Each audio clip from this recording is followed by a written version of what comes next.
गाय बथान में गए, लेकिन गाय बथान जाने के बाद अभी भी दानू हेम्ब्रम का और परमेश्वर माँ जी की जमीन नहीं वापस दिलाई।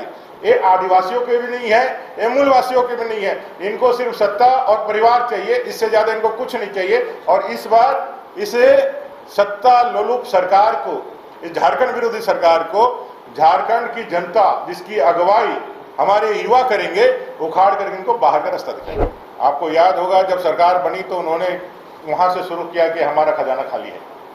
इन सारे वायदे जो आखिरी समय में वो पूरा करने के लिए आ रहे हैं, उन्होंने वहीं से स्टार्ट किया था। आप पहले के 2 साल देखेंगे तो मेरा खजाना खाली है, मेरा खजाना खाली है, और करोड़ों अरबों रुपए का यहाँ पर किस तरह से घपले घोटाले हुए किसी से छुपा हुआ नहीं है। जिन वायदों की बुनियाद पर सरकार अस्तित्व में आई थी 2019 के पहले, वो वायदे जिसमें 5 लाख बेरोजगारों को प्रतिवर्ष रोजगार देना, रोजगार ना दे पाए तो 5,000-7,000 बेरोजगारी का भत्ता देना, 72,000 रुपया प्रत्येक गरीब परिवार को देना, ऐसे कई एक वायदे, स्थानीय नीति, नियोजन नीति, ऐसे कई एक वायदे करके सरकार आई थी।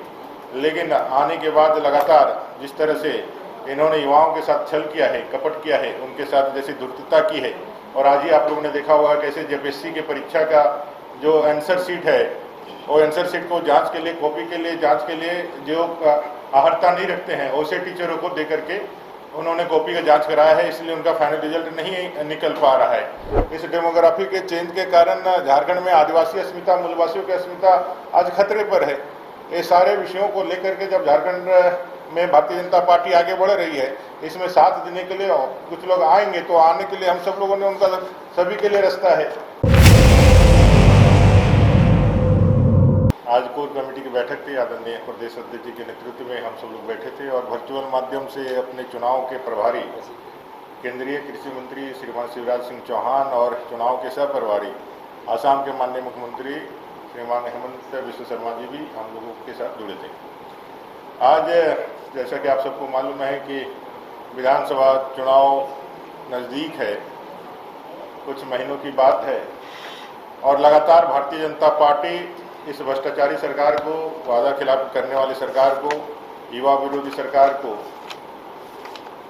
जनता के माध्यम से कैसे इसको हटा करके इस झारखंड में, इस 3.5 करोड़ झारखंड की जनता की उम्मीदों का झारखंड, सरदार अटल बिहारी वाजपेयी जी अपने धरती आबा बिरसा मुंडा जी के झारखंड को कैसे बनाया जाए, इस लिहाज से एक लगातार जनता के बीच जाकर के इस सरकार के फेलियर को बताने का काम कर रही है। हम लोगों ने आज 23 तारीख को, आप सबको मालूम है, युवाओं के आक्रोश का प्रदर्शन यहाँ पर है।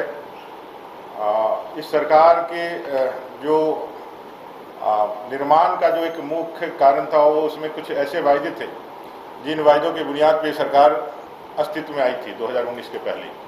वो वायदे जिसमें 5 लाख बेरोजगारों को प्रतिवर्ष रोजगार देना, रोजगार ना दे पाए तो 5,000-7,000 बेरोजगारी का भत्ता देना, 72,000 रुपया प्रत्येक गरीब परिवार को देना, ऐसे कई एक वायदे, स्थानीय नीति, नियोजन नीति, ऐसे कई एक वायदे करके सरकार आई थी।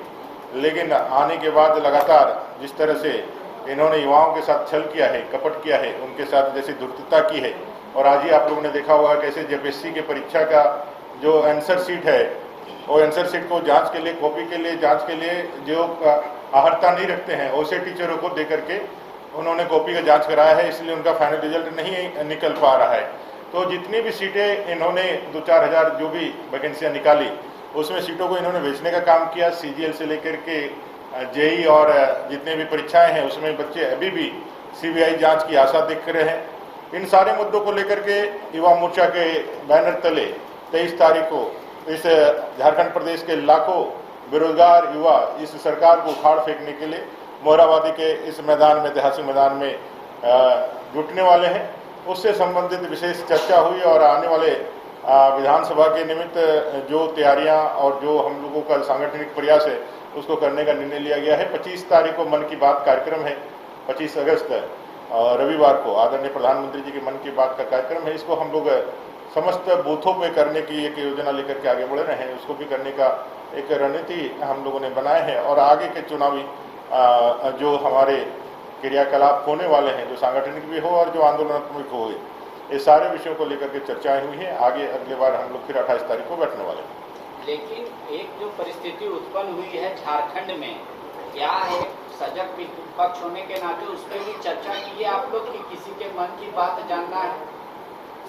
नहीं, आप जो कहना चाहते हैं उसको थोड़ा स्पष्टता दीजिएगा तो मैं ज़्यादा चंपाई सोरेन वाला क्या मामले में बीजेपी इतना लेट क्यों कर रही है? नहीं, चंपाई, एक तो आप एलिगेशन लगा रहे हैं हमारे ऊपर कि भाई आप जो है सीधे जो है आप दूसरे को पकड़ के ले आते हैं, एक एलिगेशन लगाते हैं। दूसरा, हम लोग की पार्टी है और इस पार्टी में अपने विचार के साथ, अपने सिद्धांतों के साथ जो भी इनसे जुड़ना चाहते हैं उसके लिए हमेशा रास्ते खुले रहते हैं। हम लोगों ने अपनी खिड़की दरवाजे बंद नहीं रखे।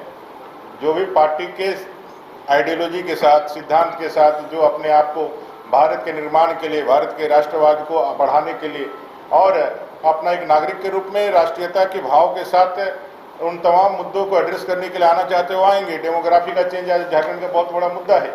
इस डेमोग्राफी के चेंज के कारण झारखंड में आदिवासी अस्मिता, मूलवासियों की अस्मिता आज खतरे पर है।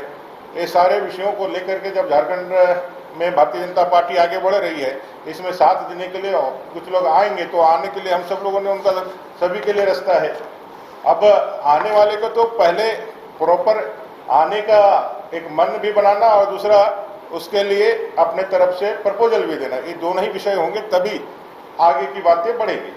चंपाई ने कोई प्रपोजल नहीं आप दिया। कह रहे हैं कि हमारा दरवाजा खिड़की सब खुला है, हमने कोई निमंत्रण नहीं दिया पर आने वाले का स्वागत है। मुख्यमंत्री हेमंत सोरेन जी कह रहे हैं कि ये सारा षड्यंत्र आपका रचा हुआ है, पैसे के दम पे घर तोड़ते हैं, पार्टी तोड़ते हैं और सब इसी तरीके का कर रहे हैं। इस बार पता नहीं क्यों बीजेपी कंफ्यूज है। दुख तो इसी बात का है कि जनादेश मिलने के बाद वो लगातार झूठ बोल रहे हैं। आपको याद होगा जब सरकार बनी तो उन्होंने वहां से शुरू किया कि हमारा खजाना खाली है। इन सारे वायदे जो आखिरी समय में वो पूरा करने के लिए आ रहे हैं, उन्होंने वहीं से स्टार्ट किया था। आप पहले के 2 साल देखेंगे तो मेरा खजाना खाली है, मेरा खजाना खाली है, और करोड़ों अरबों रुपए का यहाँ पर किस तरह से घपले घोटाले हुए किसी से छुपा हुआ नहीं है। वो लगातार झूठ बोलते हैं, वो लगातार एक तरह से विक्टिम कार्ड खेलते हैं।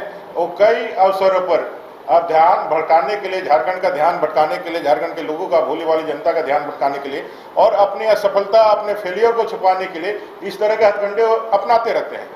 इन्होंने ही कहा था कि भाई हमारे विधायकों को एक सब्जी बेचने वाला खरीद रहा था। आप सब लोगों ने देखा होगा, 2 लोगों को पकड़ा गया था जिनका निकला बाद में कि वो सब्जी बेचने वाले लोग। इन्हीं लोगों ने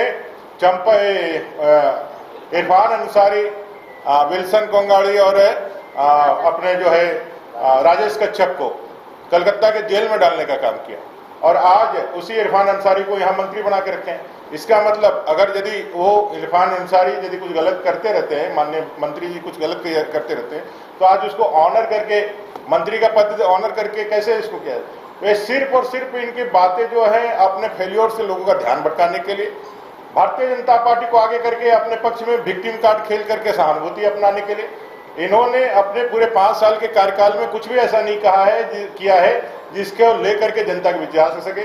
इसलिए सिर्फ और सिर्फ सेंटिमेंट जो उनका आधार स्तंभ है, जब उसको वो प्रयोग करते हैं। और जब 3 दिन पहले जब चंपाई सोरेन जी ने एक स्टेटमेंट जारी किया तो इनके पास कोई जवाब नहीं था। इन्होंने, आदिवासी के भी नहीं है, मूलवासी के भी नहीं है।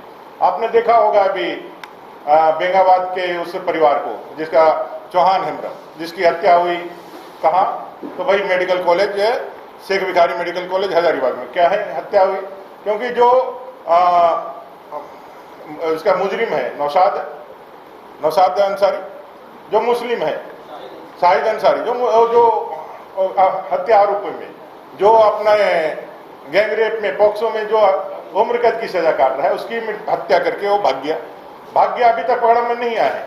आप समझ सकते हैं, जब एक अपराधी को पकड़ना इस सरकार के लिए टेढ़ा खीड़ है। वो पकड़ नहीं पा रहे हैं कि पकड़ना नहीं चाहते हैं। प्रश्न तो यहाँ ही उठता है कि भाई वो पकड़ना चाहते हैं कि पकड़ना नहीं चाहते। दूसरा, उस परिवार के साथ संविधान देने के लिए कोई इन्होंने जाने का काम नहीं किया।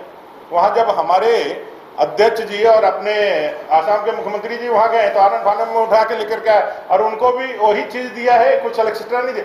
जो भी पुलिस महकमे में कोई भी व्यक्ति इस तरह की मृत्यु या शहादत को प्राप्त करेगा उसको इतना कुछ मिलेगा ही मिलेगा।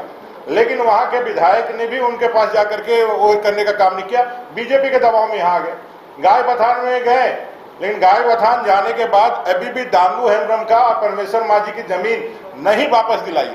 ये आदिवासियों के भी नहीं है, ये मूलवासियों के भी नहीं है। इनको सिर्फ सत्ता और परिवार चाहिए, इससे ज्यादा इनको कुछ नहीं चाहिए। और इस बार इसे सत्ता लोलुप सरकार को, इस झारखंड विरोधी सरकार को झारखंड की जनता जिसकी अगुवाई हमारे युवा करेंगे, उखाड़ करके इनको बाहर का रास्ता दिखाएंगे। एक आखिरी सवाल है, मान लीजिए चंपई सोरेन तो डिस्क्लोज नहीं किए, पर लोबिन हेम्ब्रम ने तो कहा हाँ हमारी बीजेपी में बात हो गई, हम जा रहे हैं, लेकिन उनके लिए तो दरवाजा बंद किए हैं या पर्दा लगा के रखा है। सही समय पे सही काम होगा।